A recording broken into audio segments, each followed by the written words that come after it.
ए दादा बताई मैं हर ना चुनौती देले धैले बाबे चैनी बनावा तनी खैनी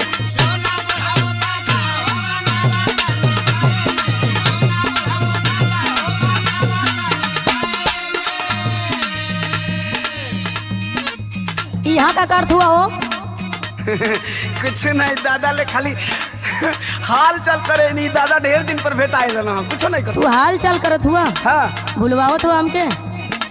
का तो के नशा करे से मना कैले रहनी है ना? ए दादा सुना ए सुना फला ना वो इन नशा ना करो ना खाली हमरे हाल चल कर ना तू चुप रहा बुढ़ऊ, बोला मत। अब तू हम हूँ के डटबू अरे सुना पहले इनकर हाल सुना।